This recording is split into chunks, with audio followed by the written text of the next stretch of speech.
This is why Sabrina was always talking about like fast and detoxing and all. I do a weekly or like a monthly reset with a fast, a water fast, a 3-day water fast, breathing, breath work, like all the things.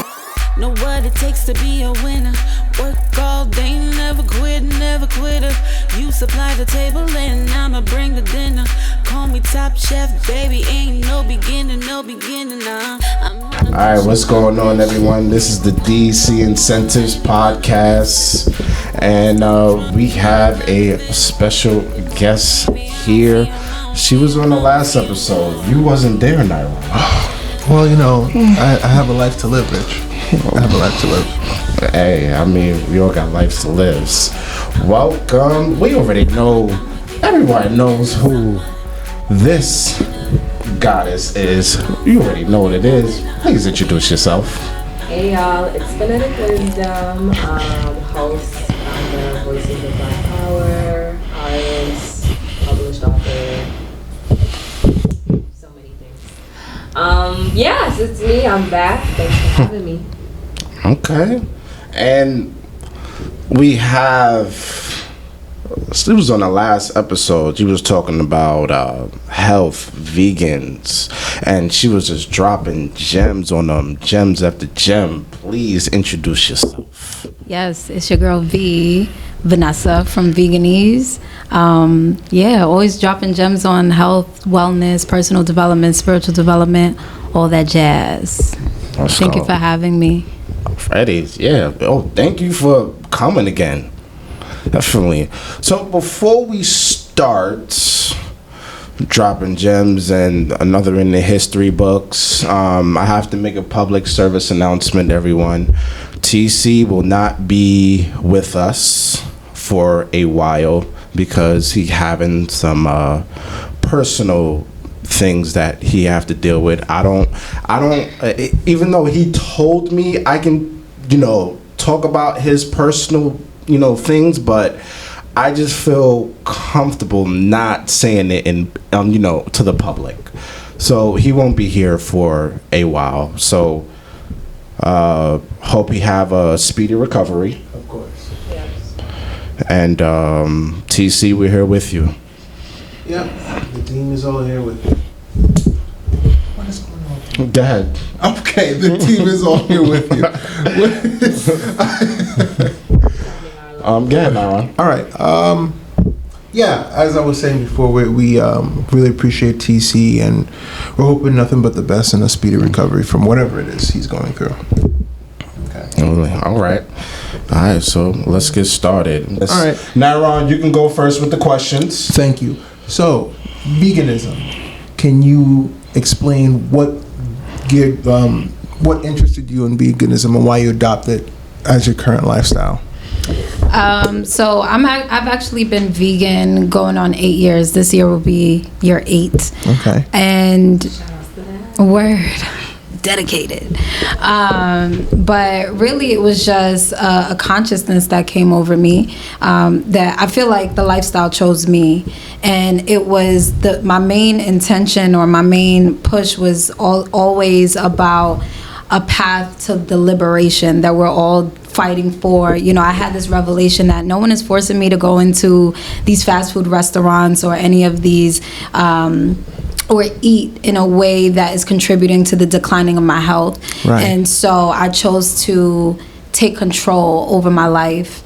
And it was just like a revolutionary act for me. So it's been a beautiful journey. So there wasn't like a single day or a single moment where something just flipped and you just thought, oh my gosh, I'm consuming the wrong foods. I need to make a change. It actually was.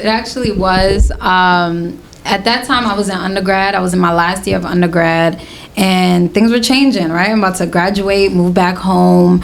It was a very pivotal point in my life, and I was actually, at the time, connected with this guy who introduced me to the Hidden Color series.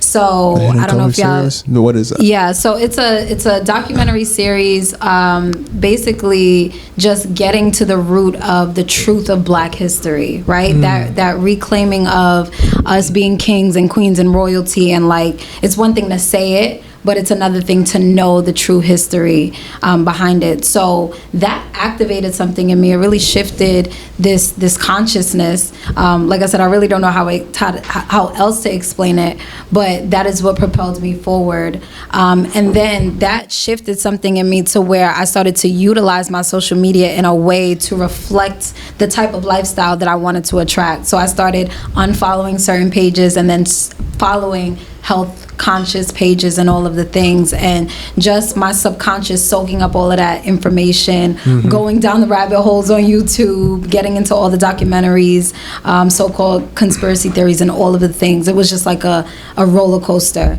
And then from that point, I did a fridge dump, and I took a black garbage bag and I started dumping out all the things that I was used to. And Can I you went give to some examples of like some of the foods you threw out? Yeah. So one specific thing that I can remember was this. I used to, this happened in shifts for me. So it was really a weight loss journey that I was on beginning in 2013. And I was just like, I'm too big for myself. I saw myself in a picture and I was like, whoa, nobody told me I look like this. Like, I ain't got no real friends. So I promise you, that's verbatim how it went down. Like, that was the conversation. Yeah, it was the conversation in my head. And that, again, it shifted in me. So I was like, okay, we all know if we want to lose weight, we have to eat better and move our bodies. So that's what shifted me to start paying attention to how I was eating. I didn't go straight to veganism. At that point, I cut out all the junk food. I only drank water. I was mindful about what I was buying in the grocery stores, because I know if I'm addicted to these Chips Ahoy cookies, and I was, if I bought it, that means I would eat it. So it really began in the grocery store for me. And at that point, I was just eating like chicken and tilapia. So I would buy these frozen bags, individual bags of tilapia. You know how they like freeze, you know. Like they would freeze, they would put in the vacuum pack. There we go, exactly. Walmart.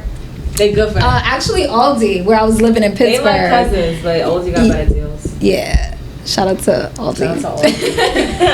I've never heard of that. Aldi? I mean, I'm a New Yorker through and through. They're just now coming to New York, actually. I forget which state that came out of. I don't know. It might be down south. Green Acres out. Really? Yes, Green Acres, yes. There's a new location. Is there another one? By Jamaica now. I did see that. Yeah, Right on Jamaica Avenue. It's off of the Ave, but it's in between that and I think it's on Archer, yeah. Okay. Archer. Yeah. So they're just not coming to New York, but I was going to school in Pennsylvania, so that was the deal, especially for college students. They have really good prices. So I would get these frozen bags of tilapia, and they were, like you said, they were vacuum packaged. So I would just like defrost one and like fry it with some whatever. And when I came up on some information on the internet that was talking about how these industries use carbon monoxide, right, to preserve the coloring and the look of the meat or the Wow. the meat. I had no idea. And so I put it to the test. I went to my freezer and I looked at the ingredients. This was one of the first times I looked at the ingredients of the food in my fridge, and I saw tilapia, carbon monoxide. And that was Yikes. there. And you know what that told me? That they know we not looking. Yeah, right. Because how could you see carbon monoxide, the same thing that they tell you to get a detector for because it could kill you, and they putting it in your food? Yes, exactly. Crazy. Exactly. And you know, it's trace amounts, but you consume it after years and years and years and years. Of course, it's going to contribute to the decline of your health. So when I saw that, it clicked. Like, something happened and it clicked, and I got this garbage bag and I went and I threw out the cheeses. I started like looking at the ingredients of everything. I had nothing left. I had nothing left. Yeah. So you immediately had to go shopping, and when you threw out all your food, all the unhealthy foods. R.I.P. to the cheese, because I love cheese. So what did you start to buy when you hit the grocery store? Pretty much, I was already on track. So I was, at this point, I was still eating tilapia or chicken, but I still had the balance of the fruits and vegetables. So I saw actually a good friend of mine, shout out to Drew, he was vegan at that point. So this is 2014. He had been a vegan for 2 years prior to that, and it was like he was like the first vegan I knew. And my boyfriend at the time hit me up and he was like, yo, do you want to go vegan? Because we were doing that thing. You know, you have a friend who's on your same wavelength and y'all just sending each other messages and memes and shit. You know, so yeah. 2014, that's when I first started, and people was not on this. Exactly. So I had some support there, and my boyfriend at the time hit me up and was like, yo, you want to go vegan? And I was like, yeah, I don't know what that looks like, but let's fucking do it, because this shit is not it. Okay. Yeah. That's what's up. Yeah. That's what's up. Oh, okay. So, for those of you, I want you to listen to the last episode when Phonetic Wisdom and Vanessa was talking about in the podcast about health and keeping your divine femininity and everything. It was, I want to go back to that. And I want to play God's advocate, if it's okay. God's advocate. That's a new one. Yeah. That is definitely okay. So, I want to go back to when you said about the grocery store. When you're looking at the calories, when you're looking at the ingredients. People are telling you, hey, Vanessa, I don't have time to go to the grocery store. I don't have time to look at the ingredients or the calories in the grocery store. I don't have time for that. I just pick what I want, put it in the shopping cart, and then I just go. I don't have time. It'll take me about 2 hours. What can you say to those people? That's just an excuse. That's a hell of an excuse. And I also think that we find time for the shit that we feel is worth it. You know, and it does have to be a decision that's rooted, you know, in you, that says, I'm making this a priority. So I think it comes from me, and it's your reasoning. You know, right now, you know, it's 2022.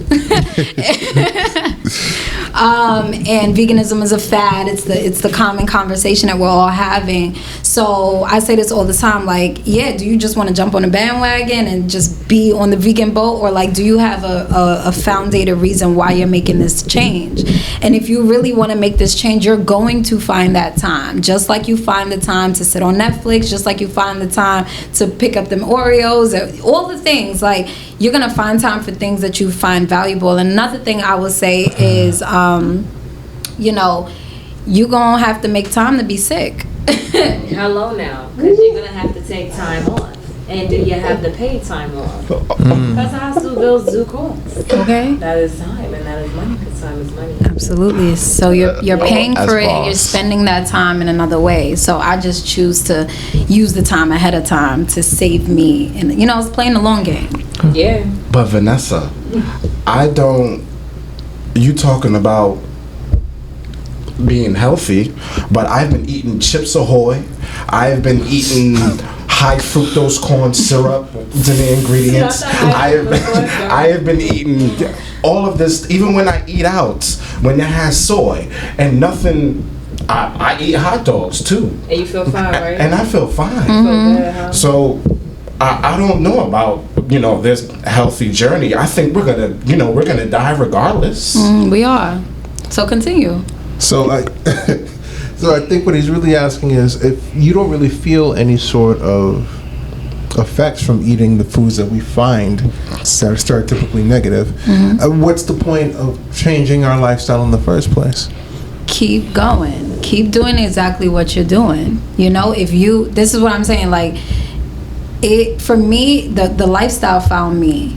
It was a matter, and this is why I always bring it back to the spiritual lens and the consciousness, because it all works together. So you connect food and spiritualism, like what you consume. 100%. Wow. Yeah, absolutely. Really? Can we expound upon that? I never really heard that. Yeah. As a matter of fact, when you open the Queen of Four book, the Sacred Woman for the Guide for Feminine Mind, Body, and Spiritual Health, she talks about how in what's known as Egypt or Kemet, before they were invaded by what was known as Hyksos nomads, which was just another name given to like the Canaanite tribe, or what we now maybe call Caucasians, because there were different races, or like not even races. We're basically species within each other, and we vary because of our bloodlines. But you know, before they came into Africa, we were not eating flesh, and those who were of the highest spiritual order, they did not eat meat because they understood that eating meat, you're one that we don't even have the teeth to eat meat. Like, you have teeth to break down fruits and vegetables. When you look at animals that eat meat, they have like they have the sharp teeth, right? Because it's made to bite through the flesh. So it was an unnatural way of life. That was not our nature. We understood the difference between human, man, animals, beasts. There was a scale that we would abide to based on the laws that we operated under. So up until that point, it wasn't until we were invaded by the so-called Hyksos nomads that they brought flesh and meat into our diet, and that's when we saw our spiritual downfall. Oh, wow. So yeah, that is how it connects to spirituality. Well, unlike Rich, I love to play. I love to play devil's advocate. Yeah. Okay. God's advocate. No. But In this continue. case, I'm playing devil's advocate No, because I'm not necessarily.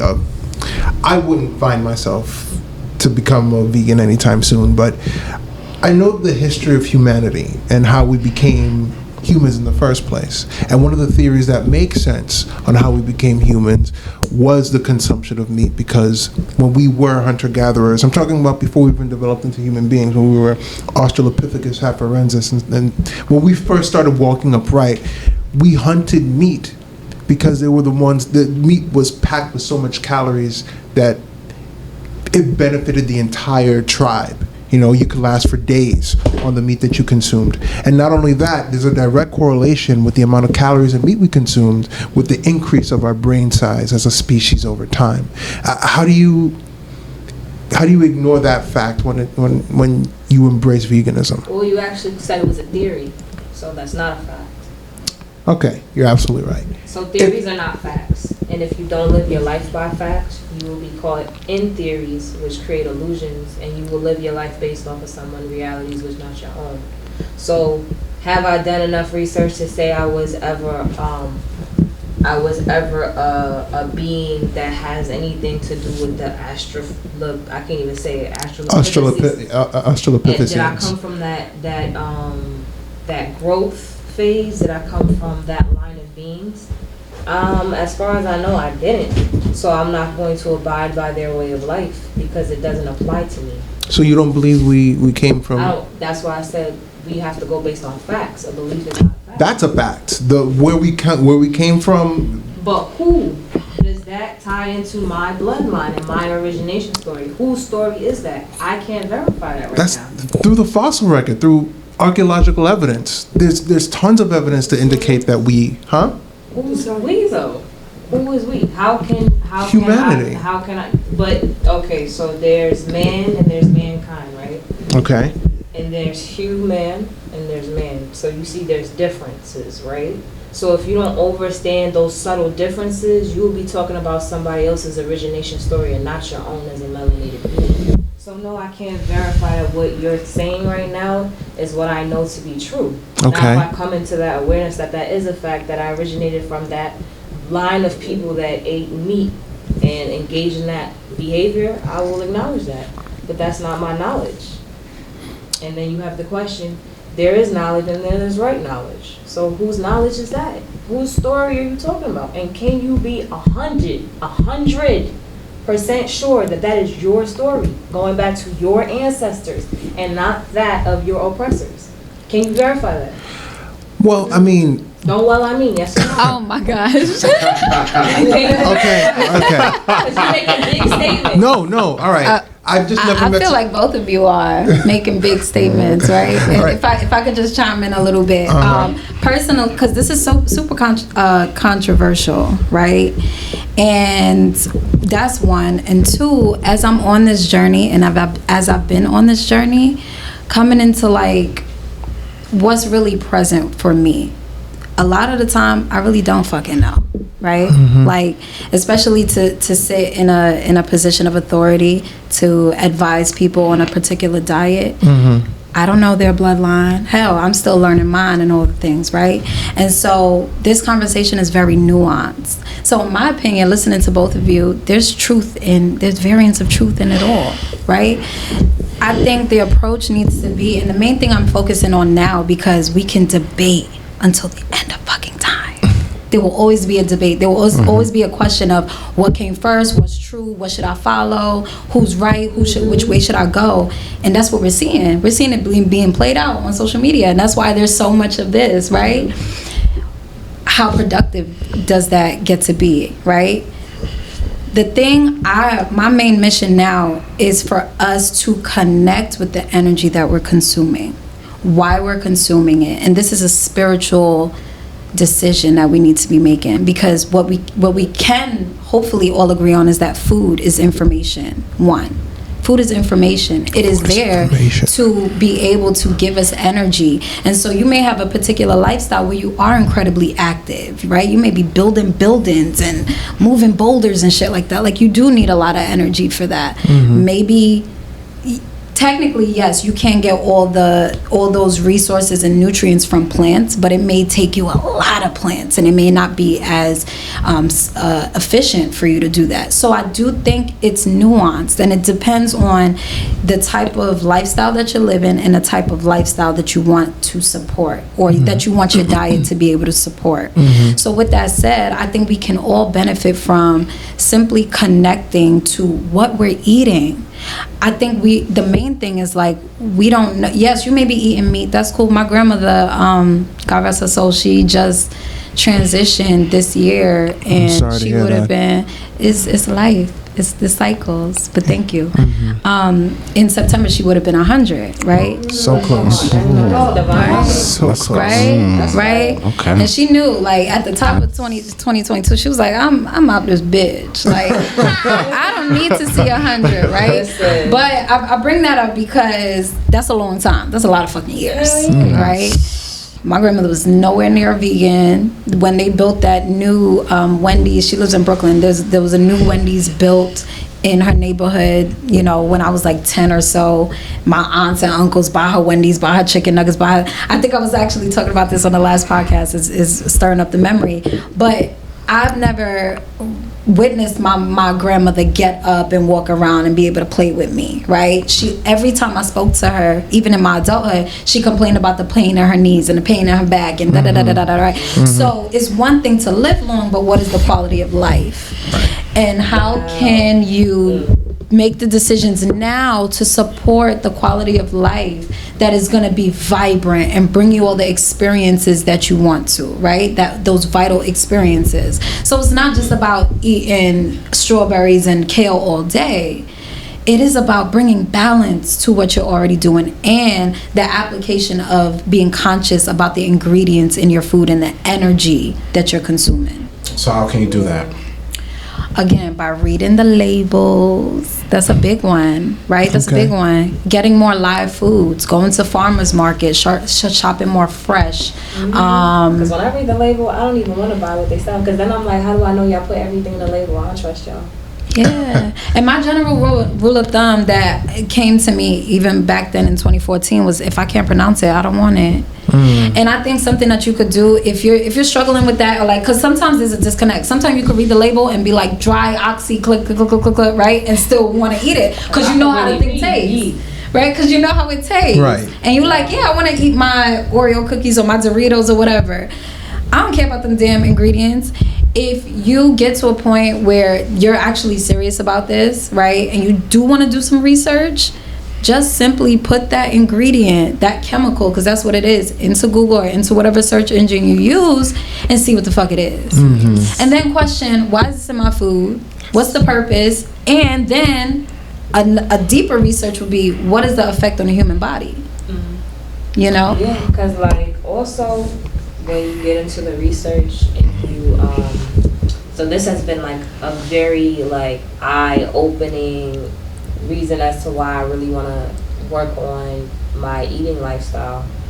The foods that are often produced now have chemicals in them, and because you have melanin is a superconductor in your body, and it's an organic substance. So Dr. Lila Africa, he expressed in his book, like, whenever you having melanin consume inorganic or man-made substances, because melanin is black and black absorbs, everything, whether good or bad, that's what your body's going to do. It's going to absorb that chemical that you're feeding into your body.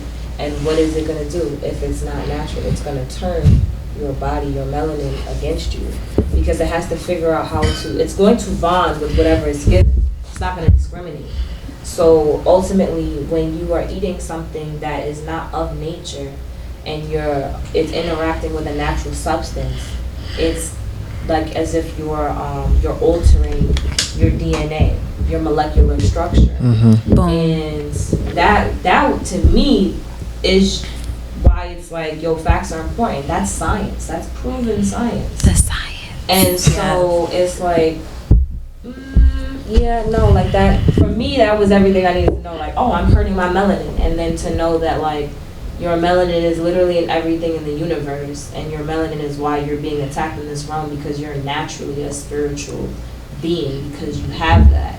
And so when it comes down to what they're putting in the food, it's really to disconnect you from your spiritual self.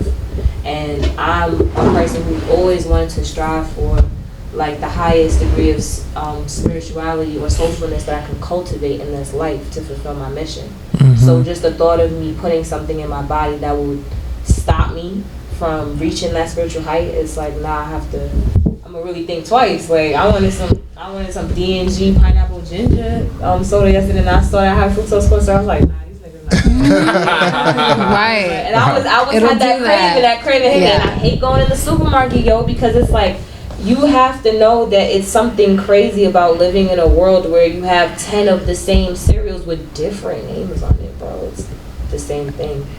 With all in the name of capitalism. All in the name of you trying to put something in my body to get me sick, so I can go to your doctor's office, your hospital, and then you put something else in me that's going to make me sick. And then it's this vicious cycle that I don't want to be a part of anymore. And when I look at it like that, it's like, this isn't, like, really too hard, then it makes me look at it on a way deeper level. And I think that that's the most important thing. Like, if you haven't come to terms with in your mind how this is really hurting you on a deep level, then it's going to be really hard to make that transition. It's going to be hard to make that change. And I had somebody tell me yesterday, like, you fasted for 5 days? Like, that's crazy. I was like, I've fasted longer. But it's mental. Like, that's the first universal principle. All is mental. So I want to go back to when y'all was talking about animals, because you're hitting it on the nail. But let's go to what we said on the last podcast, how they have animals. They already are in a state of trauma, where, Vanessa, you said it, where you said they're cutting the head of the chicken, and we are consuming it. And it seems like we are not only enjoying it, but we're giving for what society want us to give, for, like, when they're killing a cow or they're killing an animal. I feel like I know. Are you trying to talk about how the chemical response that occurs when an animal is killed in trauma, how we consume that and take on that energy? Yes. Okay. Yes. I feel like that was it. That was it. This podcast has been sponsored by DiamondCashIncentives.com. Check out these awesome merchandise we have. Wear my message and let it become yours. But anyway, Moto sounds Japanese. Japanese. There we go. Yes. A Japanese scientist, and I don't quote me on the year. Maybe in the 60s or something like that. He did this water experiment where he spoke into different glasses of water, and one, for instance, he would speak very positively to "I love you," "Forgive me," "Sorry," "Thank you," speaking gratitude into the water, and then another glass of water he would speak very negative to, "I hate you," "F you," all the things, right, that don't feel good. And then he surveyed the molecules on a microscopic level and saw the crystalline structures in the molecules of water different, absolutely completely different, like night and day, from the water that he spoke positively to and the water that he spoke negatively to. The negative water looked dirty, murky, brown, and then the opposite, the water that he spoke positively to, looked beautiful, crystalline structures. And we need to think of ourselves as water, because again, don't quote me on the percentage. What is it, like, where it's 80% water? Yeah, 70 or closer to 70. Yeah, like 75% right? water. Yes. Okay, so that's a lot more than half. Like, we're water.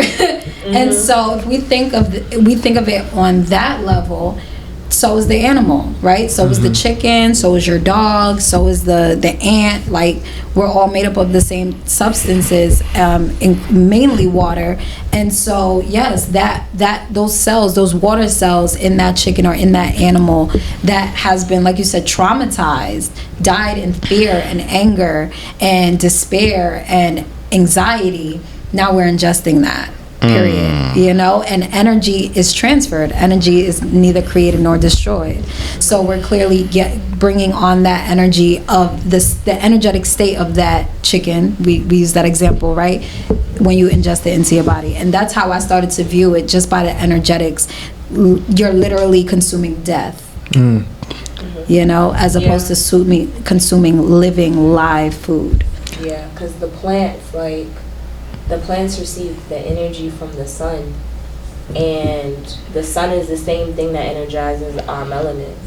And so, like how plants have photosynthesis, you're photosynthesizing, and then you're using those plants to further activate your synthesizing of your own, like, chemical molecular structure.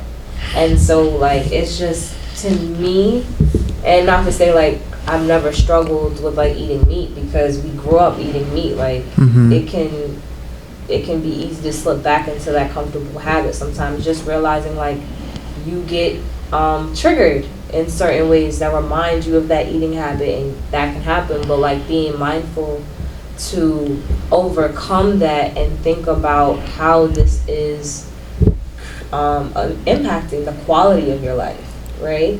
Because I have a family member, and because of her eating, she's like, I'm trying to think of the way to fit. She's like blind, but not like legally blind. Like, she's blind because her blood pressure is so bad that it's caused her eyesight to go bad.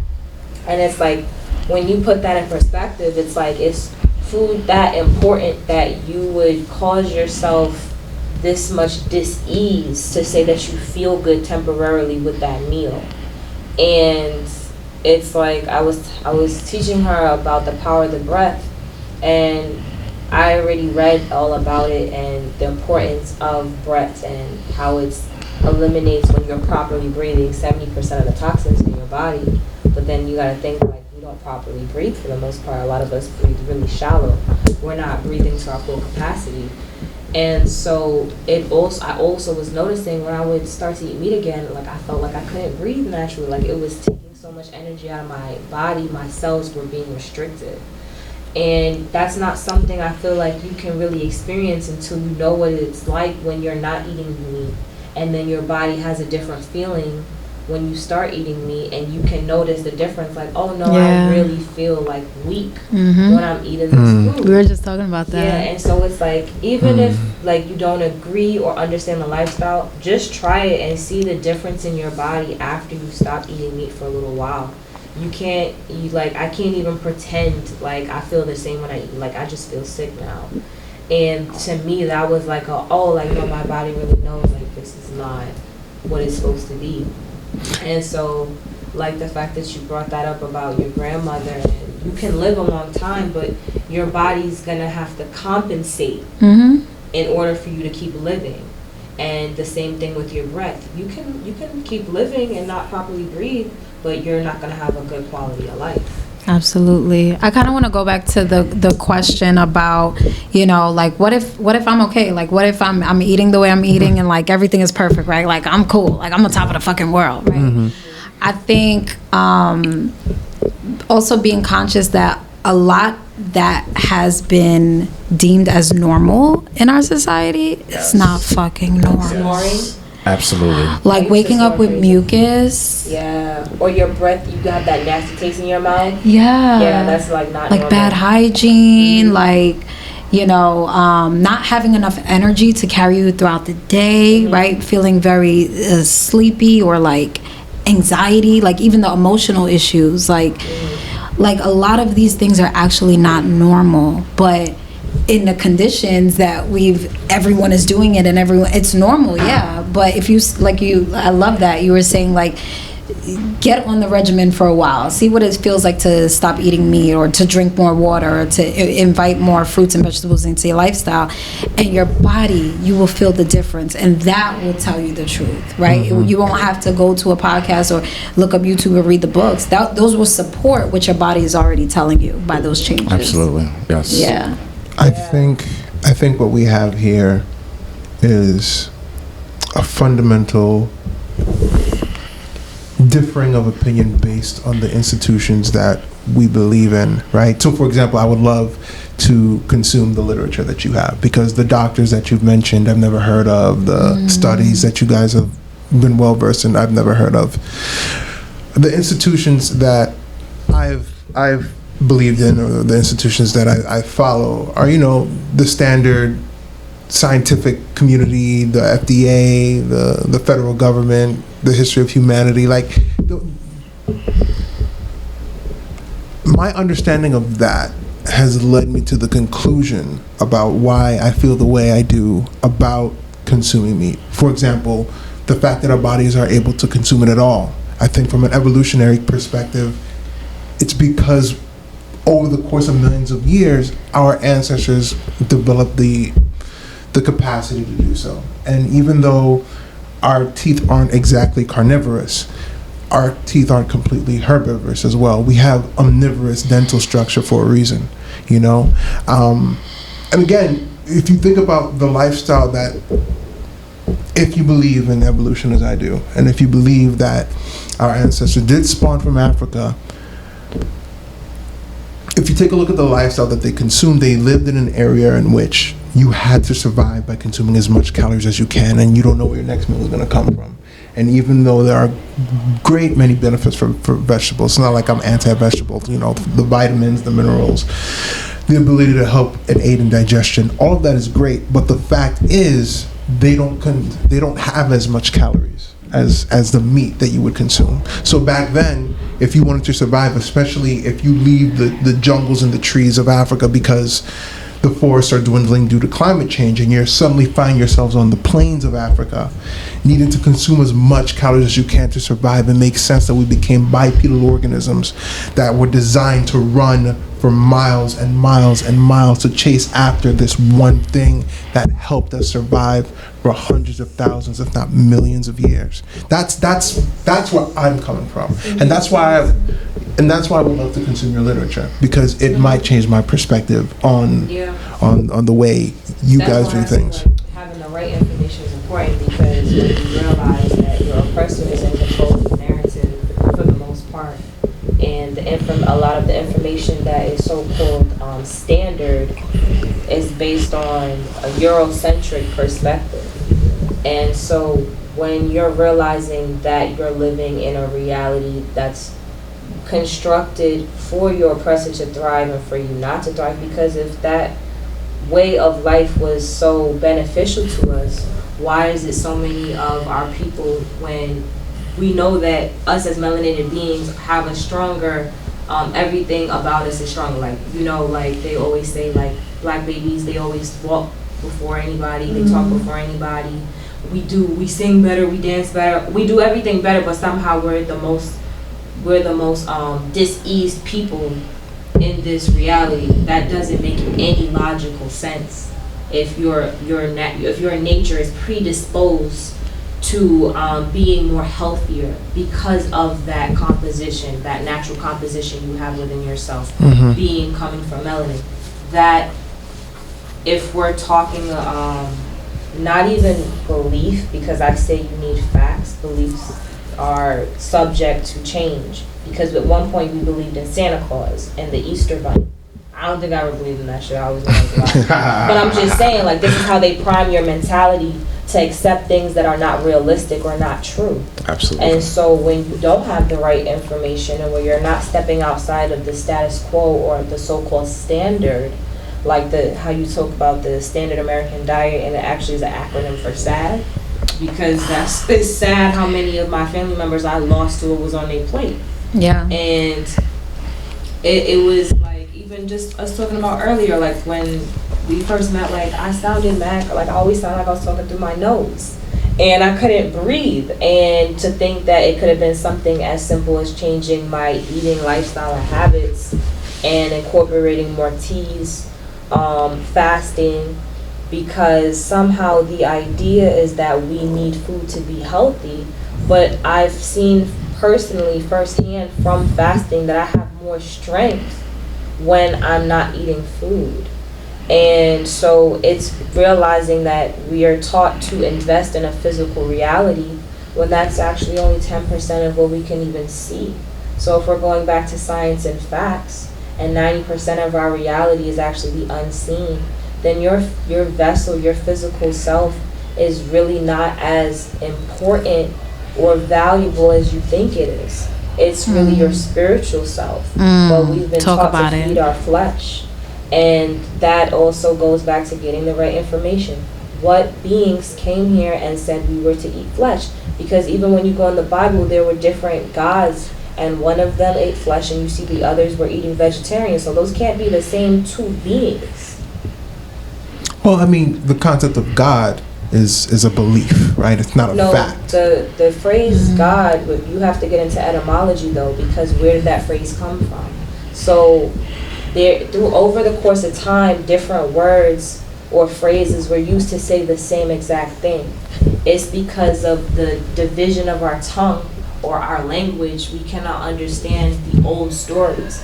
We read words and we take it for granted that it means something beyond what we see there. There are words that have several meanings in them because they came from 3 different parts in 3 different languages. So if you're not even dissecting it down to that, you really can't grasp the full understanding or overstanding of what's really being said to you. So gods was something that was used to express that there were beings that either people that were here could not understand because they were coming from a dimension that they could not make sense of. So they called them gods, or they called them aliens, or they called them ETs. And when you look at the words, you will see the true meaning of what that meant. It's not in the sense of how you're thinking it, like, oh, this one supreme God. They were beings that came from different galaxies and planets, and that goes into ontology, which is the origin of existence. So that's a whole nother field of conversation. But you have to get enough understanding and overstanding to be able to put all the pieces of the puzzle together to see beyond what you're taught to see. Are those thoughts even your thoughts, or are they thoughts that are implanted into your mind through television programming? That's mind control. So is it and by the chemicals you're eating? You know what I'm saying? Because if you watch the movies, they'll tell you exactly what's going on. It makes you up. Like it was, I think, Kingsman, the Secret Service, and it was Samuel Jackson. He was like the mad scientist in the movie, and he decided to give people like free cell phones. Now, you know, when people hear free, they start going crazy because they've been trained to. A lot of people have been indoctrinated to think like free is better, or you don't have to pay for it, it doesn't cost anything, but there's always a cost. And so he gave out these free phones internationally, and then when everybody got the phone, he set off like this wave that set off something in their minds for them to start killing each other. And it's the same thing with the music industry. They have certain vibrations and tones in the music that would irritate or agitate the spirit of someone to act in a certain way, but it's a very subtle programming over the course of time. And so it's not something that you really think like, oh, I'm gonna hear a song, I'm gonna go out and shoot nigga. But somebody else's spirit is more susceptible to that message over the course of time. And then they keep thinking about it, and so they actually activate that spirit within themselves. So that's why I'm saying like the spiritual is way more important than the physical. The importance of eating right and cleansing yourself allows you to see that food has been another way to distract us from our higher purpose in this reality. Because there's nothing we love more as humans than feeling good. And that's the trick. Like, something can make you feel good and it can kill you over the course of time. You know what I'm saying? So it's like, I think that's where they came up with the phrase, like, not everything that glitters is gold. Like, yeah, it could look good. But on a soul level, what is it worth? You know what I mean? I think what we have here is just two different schools of thought. And I think your perspective is quite interesting. I find it fascinating. I know what you're gonna say before you say it, bro. Like, what was I gonna say?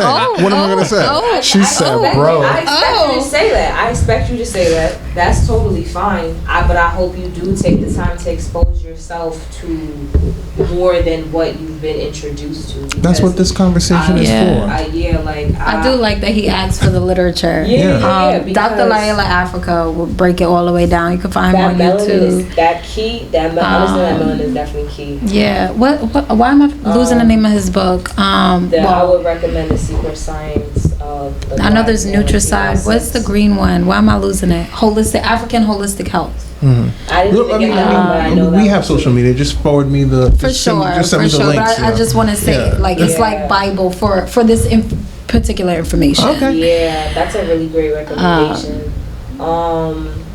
Yeah, definitely. Dr. Lila Africa, Melanin, What Makes Black People Black.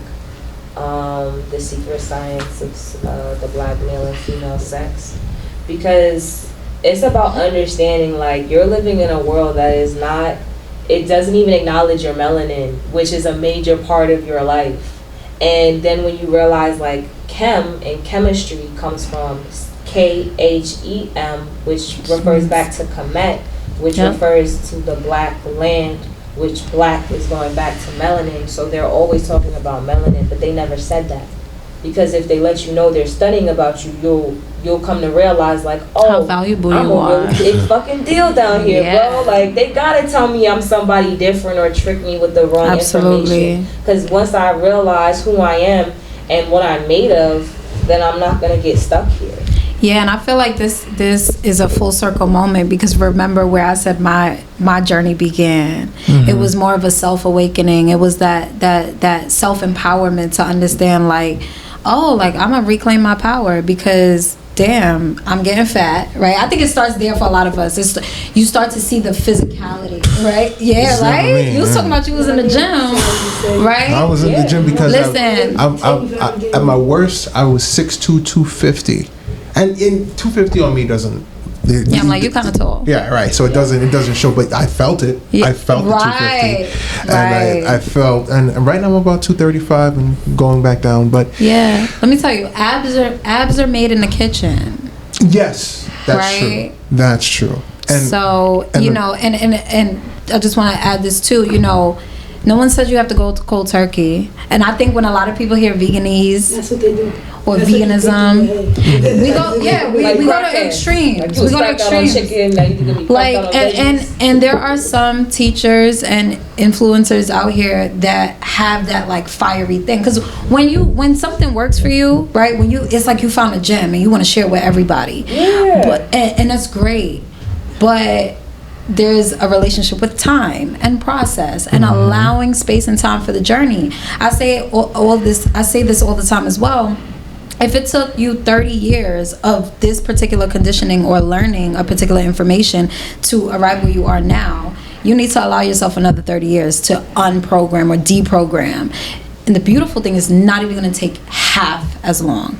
You could completely turn your life around in 2 years, 2 to 5 years. And so it's beautiful, right? Once you start consuming the right information. But I think the main thing is going back to the revolution of it all, the self-revolution, like actually understanding, like, the addictive behaviors that we embody because of, you may be in that line again at McDonald's or going for your third slice of pizza and you're like, damn, I'm full. Why do I keep eating? But you keep eating. I still, as a vegan, that's what I'm saying. It's not the answer, right? It's human nature, and it's the process of the conditioning that has been done. So it's the revolution of deprogramming ourselves, and a way to do that is through veganism or through just being health conscious. Yes. Right? And I think that's something, if nothing else, again, we're all going to have our very strong opinions or our passions, right, towards what we know and what we want to support our own beliefs.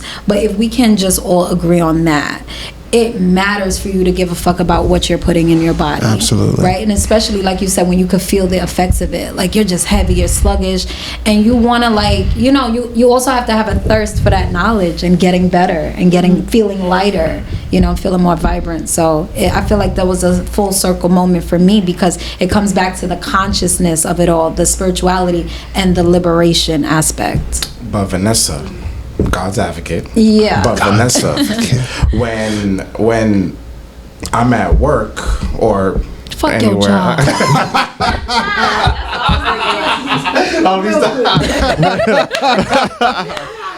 What that gotta do with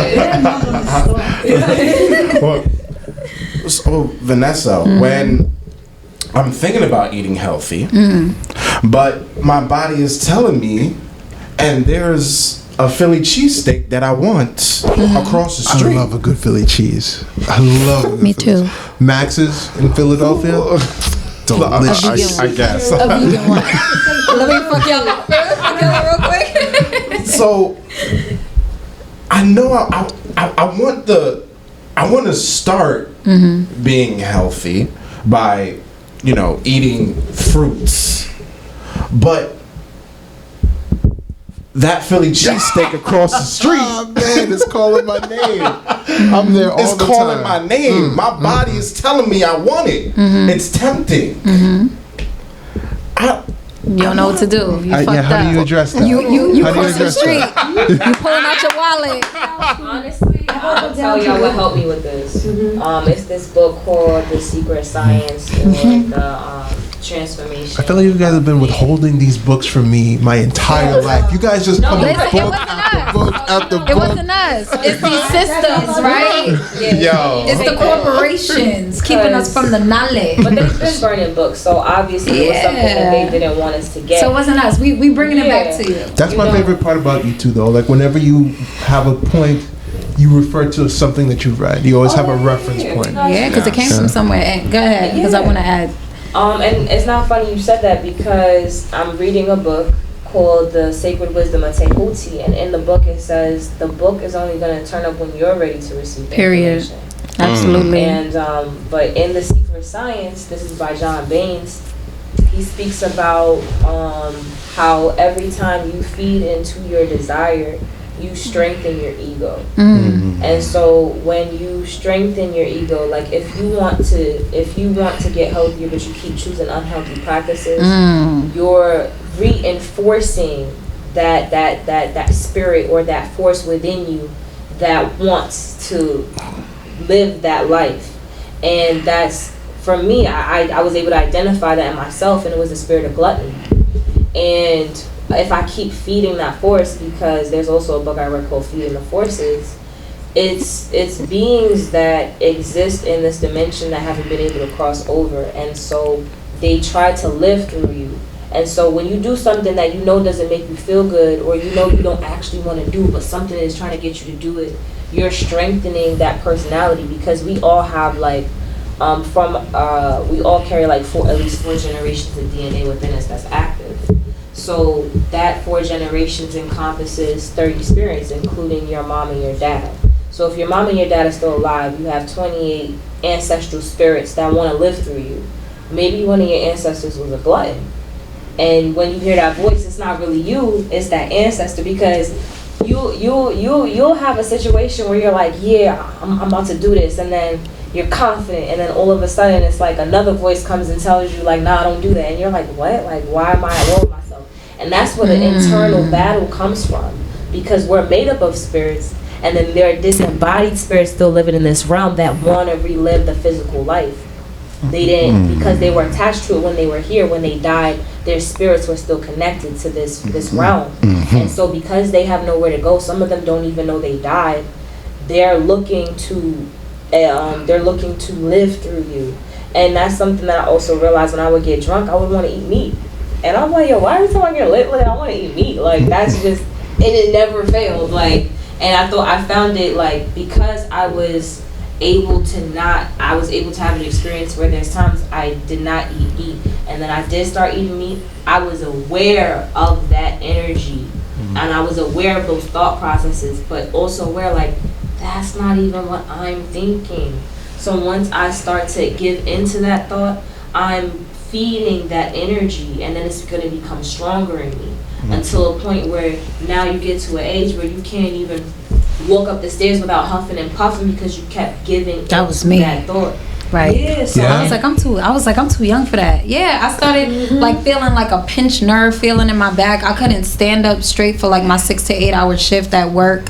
And I was like 18 or like 19. Shit, yeah, it was wild. Yeah, that's way too young. It could go too far. Yeah. And I know I'm the same way. Like I could go left.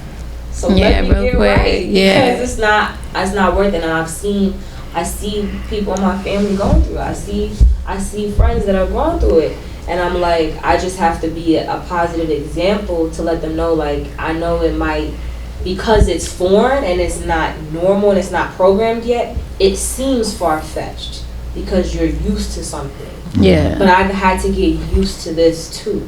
The same way when you graduate college, you got to get used to going to work if you wasn't working before then. So it's like we pick and choose what we want to get used to and what we want to do. So if you're going to do something that's going to give you the strength to continue to live your life to the best of your abilities, you know. But yeah, in The Secret Science, he speaks about that I, that wanted to fulfill that I-ness. And that is what disconnects you from your spirit, because your spirit is not your flesh. Those are two different things. You came from the spirit into flesh. And before spirit, you came from soul. And before soul, you came from energy. So when you realize that depth of that transition into this life, then yeah, you have to know, like, you did come from a long way. You felt very far to get here. And we have to go back. Because that's a part of the cycle. Absolutely. But I still want that Philly cheesesteak. Yeah, and It's tempting.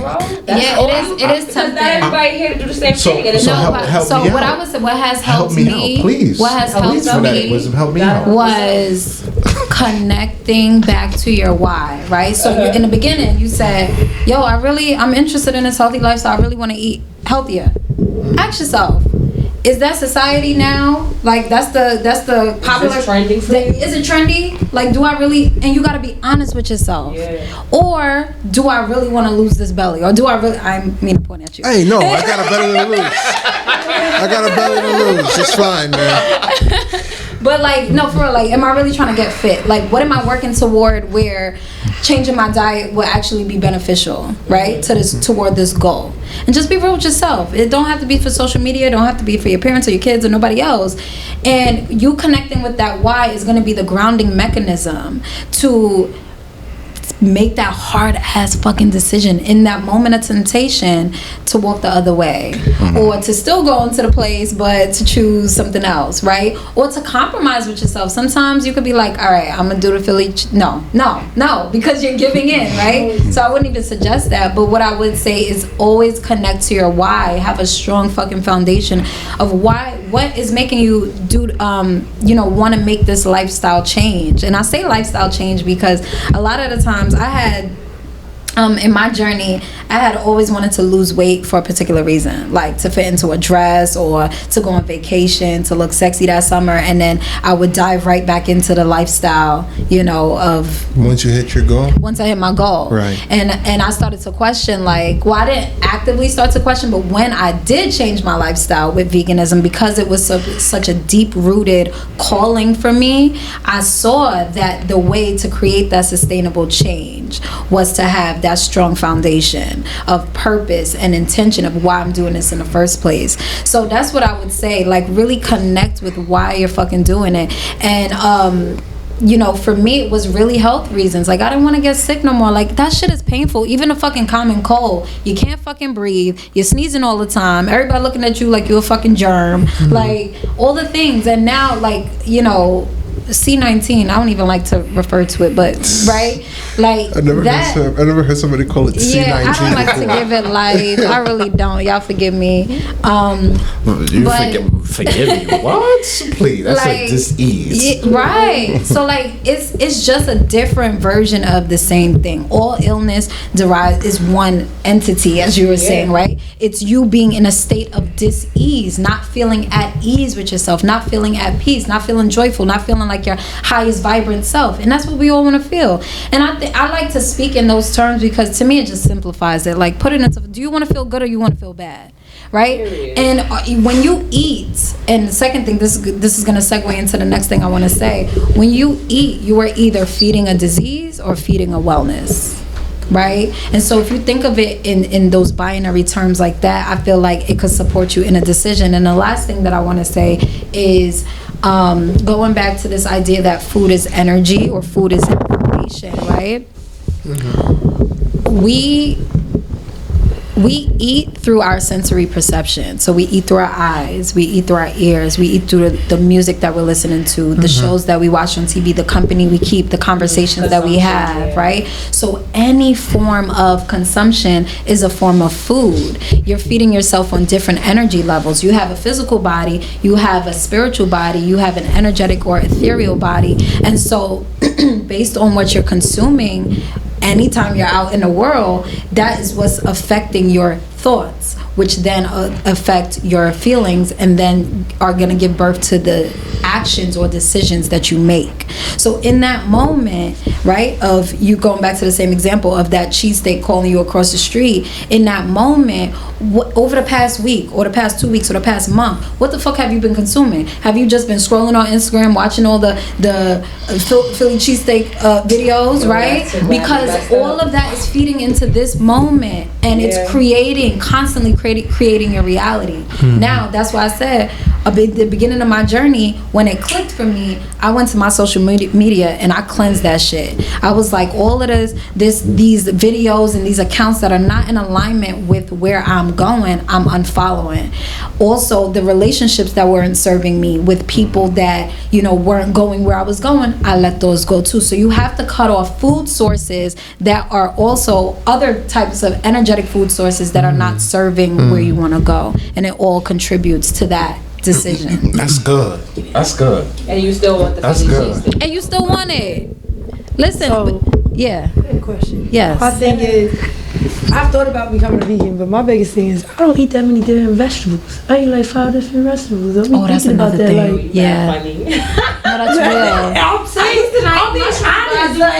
I'm saying I eat vegetables and all, but I literally only eat like 5 different ones. I'm just like, I don't know how to. I've seen too where some of the things that we actually may crave, they've actually made it using vegetables. Certain things, depending on what you're eating, they made them. But I'm like, I don't know if that's gonna taste good because I got mushrooms, that got this, that, I got that. I don't know about none of that. Well, have you tried it? A process in my head where it makes me not want to do it. Yeah. Okay, that's real too. That is super 'cause real. Of course, we are used to eating foods that taste good, so we're gonna be concerned about taste. I honestly, when I made the decision, it was just one of those things where it's like I'm in or I'm out. Like I can't be worried about my superficial desire because my superficial desire is also making me sick. And over time, like your taste buds are gonna change because you're continuing to give yourself that nutrients. And detoxing also helps because you get parasites, you get worms in your body over time, and a lot of times that's where your cravings are coming from. Like when I learned that, I was like, God, yeah, damn, that shit is like, wild. It's the animals inside me from the animals that I ate that calcified inside my body that are craving. And like the detoxing, the fasting, I did hydrocolon therapy. Like I really like when I go in. So like I'll try to cleanse myself on as many levels as I can so that I can feel that rejuvenation and feel even more motivated to go further in that process of, you know, releasing what from my body, what I know is going to cause me harm long term. So just being able to, like, imagine yourself in that space where it's like, I'm eating healthy, I am healthy, I'm vibrant, and knowing, like, yeah, like, it's just a moment. It's just a moment. It's like when you're going through, like, a tough college course. Yeah, that shit sucks, but you want this grade, and when you get that grade, it's all worth it. That's a good point. True. That's a great point. Yes. Wow, I like that. The taste buds, like, yeah, at first it's like, but I made some poppin' okra stew the other day, and I feel like, nah, I really don't need too much because I made it sexy with the mushrooms and the bay leaves and the thyme. And you just gotta know how to season your food if that's what you think about. Like, I had some sexy vegan meals that I made. Yeah. If you wanna taste some, I'll cook you some up, get you inspired. That's what I do though. Like, I would test people. I'm like, yo, what you think of this? Like, I only tell them. Absolutely. Like, what do you think? Like, cause I know I'm picky, so I be looking at stuff and I observe everything. I'm like, that guy, what is that? I don't know if I like that. Do you have any food? Do you have any food allergies, or you have specific food? Like, no, I'm just picky. You just picky. If it don't look right, I won't eat it. If it tastes nasty, I won't touch it. Okay. Do you cook? Like, yeah, sometimes. Okay. I'm trying to get that's a big more one. into it now. Yeah.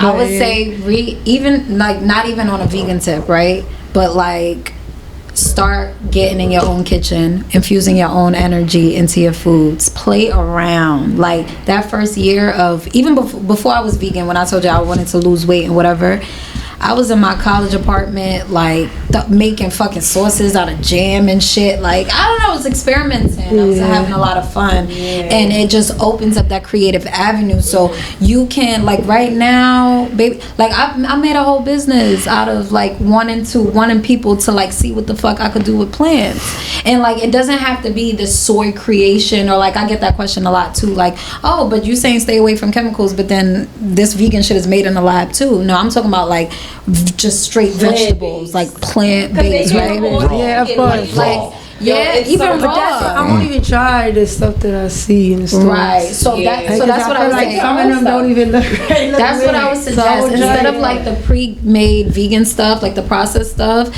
also go in your local supermarket or wherever you shop at and take a survey of your fucking produce section. There's a lot of fruits and vegetables that you probably, like, you just blind to because you know what you want, right? You got your list and you know what you usually get, you know what your family or your kids like, and you go straight to that. But take some time, even if it's an extra 5 minutes, to literally just look at everything and see what appeals to you, see what calls you. You know, everything I'm always going to talk about is a spiritual thing. You know, like, the spirit of the thing will call you, or like learn to trust yourself, but you have to give yourself the room to play. And when you get in the kitchen and you start experimenting with different vegetables, with different greens, with different herbs, that, like, and I always say this too, what do we season meat with?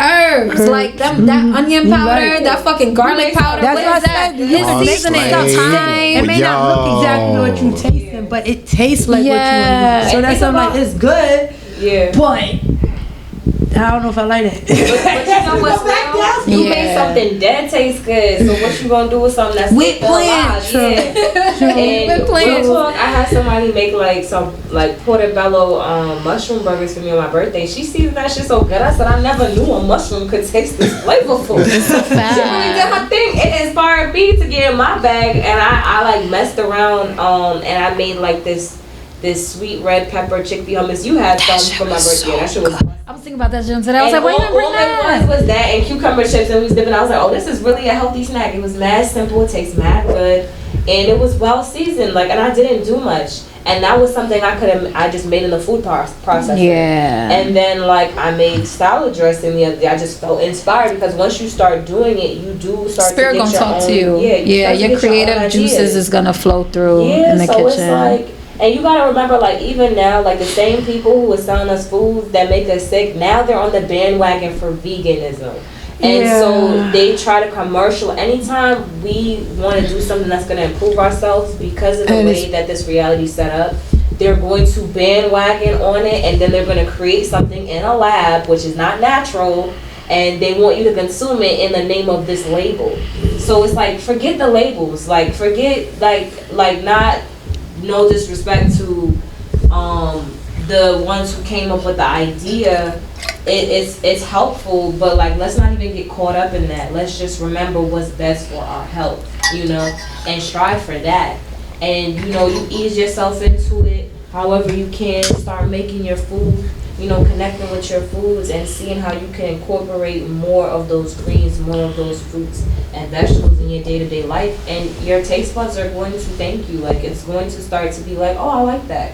And then when you taste other stuff, it's gonna be like, when I wake up, I get that nasty taste in my mouth, and that's because of the food you ate the day before. That's the digestive system letting you know, like, what's going on in the body. So you just start to make those little changes and notice those little shifts and move forward. Like, take your own time. Like, she's on her own time, I'm on my own time. And it's funny because I think I started a little bit before you, but you took it way further than I did. And V inspires me, so I appreciate that, because not all of us have the energy to go full force with something.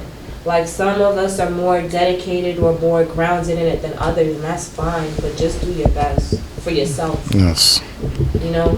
Beautiful. That is good. Yeah. That's good. That's good. Okay. So we're going to get a couple more questions. Actually, how much time we have? I don't know. Okay. No time. I knew that. What he said. Right. How much time do we have for? I don't even know what time it is. Yeah, we don't know the time. 3. Okay, so do we have time? A little bit of time? I mean, you still got more questions? Yes. Hold on. What we know the person? Right. So. You would say 15. Because we can say more time, but if the person not hear you, then we can keep going until they hear you. So, my question to you is, I'm on the road. You and your scenario. Yo, I cannot with him. I thought that was a real life thing. I'm on the road to veganism. And I already know what it's about. When there's a big I'm on the road for 15. Wait. Was that the question? Oh, okay. I'm like, don't be. You're not predictable like that, sir. I think that's what's going on. I'm pretty sure he's gonna Y'all are funny. but that's what's going on. All right, so you're on the road, Rich. You're on the road. He's on the road, on the holy road to freedom.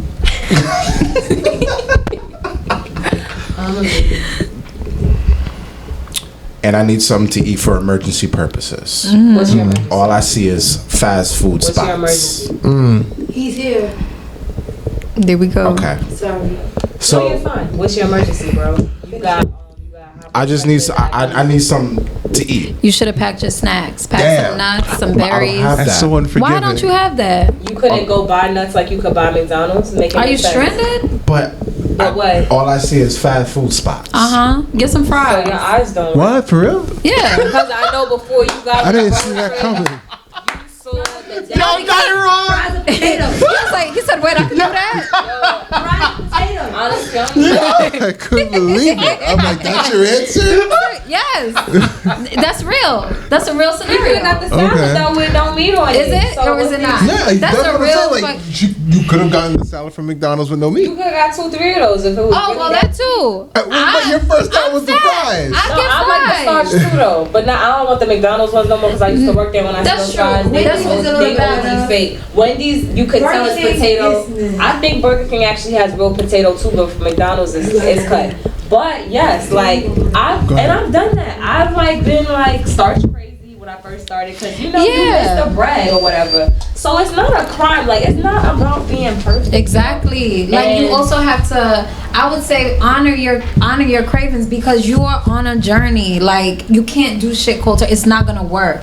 You're gonna end up resenting yourself. Now you're gonna be mean. You're gonna be irritable. You're gonna be like, damn, I'm eating this damn salad and I want this damn salad. I really wanted the fries, but I'm trying to be I'm perfect, just right? shocked that was your answer. Because no, that's real. It is I'm being real. real. That's real. I Okay. get the fries. fries. I like fries. Having a salad. When I used to work at McDonald's, I had to get the salad and have French fries on the side. That thing tastes so. Yeah, it's a transitional thing. It's real, and it's not. So basically, even if you start where you only maybe one meal a day, you might start swapping out to be vegan. That's a good start. Listen, there's a thing called Meatless Monday, where you just take the whole Monday. You can eat however you want, right? The rest of the week, but dedicate one day to like experimenting with vegan foods and vegan recipes, and like actually dedicate that one day. I've made my little fries because I know we love fried foods every now and again. And I made like these little croquettes kind of. I remember I made vegan crab cakes one day with like hearts of palm.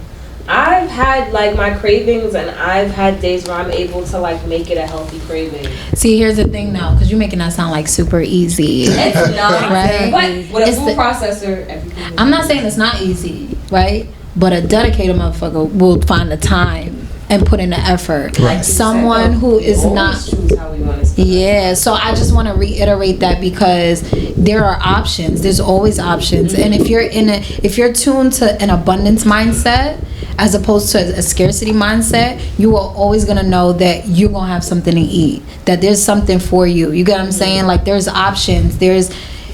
Listen, like we make something out of nothing all the time. Like that chickpea hummus was a can of chickpeas, the red pepper in the jar, and some seasoning. So yeah, Wait, what kind of couple been try some of these meals? Like you? I'm totally retired. here to make a little meal and bring. Do that. I still got some of that okra soup. I want some. I'll try some as well. Absolutely. That's my thing. I'm real picky. So I'm not gonna go spend my money on something. Yeah, don't spend. That's my thing. I'm not gonna want to go to a restaurant and be like, all right, I'm gonna try this. Don't and do then that, no. I try it. I don't like it. I'll be upset. No, I know where to take you. So I gotta try. Somebody gotta have something. I try it and be like, okay, I got it. That's dope. It's called Red Bamboo. That helped me with my meat craving transition. I don't like that. Oh my gosh, I love Red Bamboo. They had these good faux wings that were like to die for. I was like, this is not me. I just got this done. Yeah, it got me going. But like, I think like I know certain places where like a person who really wants to eat meat can kind of get that craving off, whereas they can kind of feel like, okay, maybe I could do this, you know. And I do think that you need that too, to know like it's not like, oh, I'm gonna have. You're not doomed. Yeah, like I have to deal with eating vegetables every day, and it just tastes. I think it's really sad that like we've been conditioned to think that like vegetables are nasty and like not seasoned. I don't think it's that vegetables is nasty. I think it's mainly the fact that when people think of vegans, most people before it started being a trend. Salad. That's all you would think about is salads. And I'm just like, but that's the programming. Yeah, that's the programming. Like and then it be salads that's like not made with love. Like a salad could be like I saw somebody saying the trick or explaining a trick to like making salads, right? Or like how you can reprogram yourself to view salads, and it's basically like building them like a taco. So your lettuce is your base. Isn't that like a cool analogy? Your lettuce is your base, and then you can add quinoa, you can add lentils, you can add red onion, you can add, whatever resonates with you that's not meat or not dairy. And there's so many fucking options. Here's what there are 80,000 different species of fruits and vegetables. 80,000. 80,000. And there's like 3 animals that people eat and think that they're gonna fucking die if they remove this from the diet. That's deep. I never even thought about it like that. Okay. Like 80,000 fruits and vegetables think about and like just that. 3 meats that niggas be going crazy for. No, that's real talk though. I be like, yo, why I love this chicken like that? Yeah. Like it's just chicken. It was like that moment in that movie with Chris Rock where he was like, chicken, get a nigga, get some duck. And I'm like, if you really want variety, then yeah, like go plant-based, because I've come up with so many different creations just in making some recipes that I found, and then I started thinking like, oh well, I could put these, I know these go well together, and then like even I'll give food to my dad. My dad eats meat, and he'll be like, oh, this is good. Like I made a plant-based cheesecake the other day. Oof. And he was like, oh no, I like it. I was like, yeah, really? Okay, cool. I feel like I could have did better, but like, it was just something like I want to share my health with you, And so if you can appreciate it, and you know, you at least now you have it in your mind that eating healthy doesn't have to be like this gruesome or this thing where it's like you have to force yourself to do it. Yeah. Like, you know? And it got to a point where it's like, my dad was just waiting for me to make meals. Like, I love it. Today. Yeah, because at the end of the day, we just want to eat. Yeah, we don't want to eat. It's just about being aware of like how that lifestyle is going to affect you long term. But how do you guys feel today, physically? Have you noticed the change ever since you switched to veganism? How are your energy levels? Are you more active? Talk about that. So I've been here for a while. So there's cycles that I have. So like I said, vegan does not mean the end all be all. Like, because I still have my cravings and I still eat vegan processed foods. So that's my equivalent to like eating meat or like getting off the bandwagon, right? And so when I'm in those cycles and I'm consuming like a lot of processed foods, yeah, I have my lower energy times, like I'm sluggish or I'm not in my routine or I'm not thinking as clearly, and then I may reset. This is why Sabrina was always talking about like fast and detoxing and all. I do a weekly or like a monthly reset with a fast, a water fast, a 3-day water fast, breathing, breath work, like all the things that's incorporated. This is why I always refer to it as a lifestyle change, because you can easily, it's not about being perfect. I don't eat salads every day, but when I'm realizing that I went too long without eating some greens or too long without starting my day with fruits or water or herbal tea, then I'm like, okay, sis, get back on it. So I'm not gonna say like, oh, I'm always up. That's not life. That's fucking, don't let anybody ever tell you that. Okay. I don't care what vegan, nobody's perfect. And we're like all in a process of like deprogramming that program, right? So I'm not always up. And I don't want to be always up, because that's not realistic. That's not life. Life is all about balance. And I think if you can invite enough balance into your lifestyle, then that's cool. My thing that I'm proud of is that when I am ill, and I do still get sick, I used to say that, I used to preach it. I was so in my, I'm growing. I've grown. But I was very much in my like, I don't get sick, and that's why y'all need to right? Always point a finger. And then I got sick last year. And you know, a humbling experience. Yeah, a humbling experience. But the thing is, I knew what to do. Yes, that is so right fucking here. Powerful. Yeah. I knew what to do. I didn't let that sickness or that time of being ill like get me down and like feed more into it, because your mood goes down, and then you start giving that illness, those entities or whatever is making you feel sick, you start empowering that, and then you get deeper and deeper in it, and now you in a fucking sunken place, and now you're sick for 3 weeks when it could have been a three-day experience. Yeah, right. And so that's what I'm very proud of, knowing the details of this lifestyle, is I know what to do if I don't feel my best. You know, I have tools in my toolkit that I can access. Right. Yeah. Any last questions? Damn, there's so many questions. We're gonna have to come back for. Yeah. We're gonna have to come back. I did want to follow up on what you said, like about knowing what to do, and it was like my dad. He wasn't feeling too well, and he was having a pain in his back, and like, I don't know how I knew, but the area he pointed to, I was like, I'm pretty sure that's the kidneys. And he has poor circulation, so he takes medication for like high blood pressure and like basically like a cocktail of medicines. And I'm like, God damn, they got my nigga fucked up. But I gave him like a foot bath one day with bentonite clay, and so bentonite clay draws toxins out of the body. Now the really important thing about remembering with your feet is you walk on those every day. So gravity is bringing everything down. And so you should be detoxing your feet too, because that's where the toxins are going to rest for a great deal, just based off of gravity.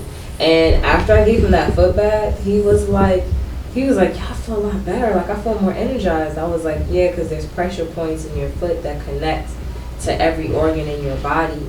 And even the point on his foot, there was like a kind of like a scar there, and when I looked at my reflexology map, that connected to his kidneys.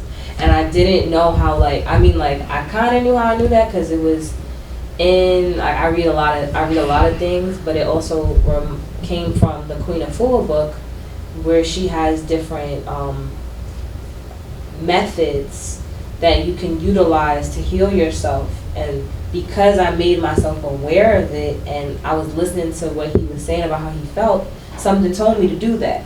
And then something told me that something was going on with his kidneys. And then something told me to give him a foot massage after I gave him that foot bath, and look, it was something right there in that space of his kidneys. So, like, even more than, like, realizing the value of eating right, you realize the value of health. And then you expose yourself to the information that's going to give you the power to put yourself back into a healthy state of mind, body, and spirit. And so I think that's really the value of what we've learned from veganism and from, embracing a healthier or more plant-based lifestyle, is how much more aware of our health that we really should be and are not, and how other people are struggling to get there. And just being an example, like, it was like 3 or 4 weeks ago, I was eating meat, bro, like, and I was just like, yo, I don't know how I fell back into this, but I have to get myself out, because I felt myself getting sick, and I felt myself feeling that energy, like, well, I'm not in control of myself, and I hate that feeling. So I had to do something. Mind you, I was fasting, like, before that. It was like a whole 30-day fast I did. I wasn't eating no meat. So it was in my mind. It wasn't something that I really wanted. I was just like, I'm thinking about it, and I fed the thoughts. And as I fed the thoughts became flesh, and then I ate it. And so it's really a mindset. It's really about having a certain mindset for yourself about what you want for yourself, and seeing what's going to allow you to get to that point for yourself. Okay. Absolutely. Thank you so much for this. I appreciate you two so much. We appreciate you. Thanks for having us. Thanks for having us. Absolutely. Nairon? I would like some appreciation as well. We appreciate you too, black man. So last thing, how can they connect with you, and any last final thoughts? You guys can find me on Instagram at _Veganese. I have a ton of stuff. Just goes to the link in my bio. I have a new recipe book that you can find on my website, www.veganesellc.com. I just started my podcast, woo woo, as voiced by V. So you can find all of the information there, but I'm always just just hit me up. What's the name of your recipe book? Veganese Original Recipes. Okay. Ooh, it rhymes. I love it. Okay, yes. Yeah. So I'm Phonetic Wisdom. She's You can a part follow of the me podcast, y'all. on Instagram at PHONETICWISDOM. You can also hit the link in my bio and cop my poetry book. I even prioritize the link, so y'all wouldn't have to do the extra work of going on my page and maybe even looking at the About Us for my organization, straight to the book. So that's my first poetry book. It's also on Amazon for e-print. What's it called? It's called Voices of Black Power, like my organization. Yeah. Yeah. Let's go. Let's go. I got 2 songs out on SoundCloud right now. Yeah. So y'all can go listen, stream something for me. And we'll stay tuned for what's the next event. We executed with the help of Diamond Cash Incentive, the Pussy exhibit May 13th. So fire. Yeah, thanks for that. It's fire, And we're yes. gonna see what's next. I feel like it's gonna be something like a community event. I feel like everyone in the room is gonna be there, so I'm just gonna put that out there now. Okay. Yes. Let's go. And also, Phonetic Wisdom is part of this DC Incentives podcast team, so she ain't going nowhere, y'all. Okay. All right, we're gonna make sure we get that in writing. Period. It's already in writing. I want to see it. Okay, no problem. All right, but that's the end of the episode. Nairon, you want to close it out? I think it was great that we could have a meeting of the minds, even though we come from 2 different sides of the aisle intellectually. And I really appreciate this conversation. And don't forget to send me those books, because Got I'd you. really be Yeah, interested. for sure. Yeah, I need them too. Yeah, for sure. For sure. All right. All right, so that's the end of the episode. Peace, y'all. Overtime.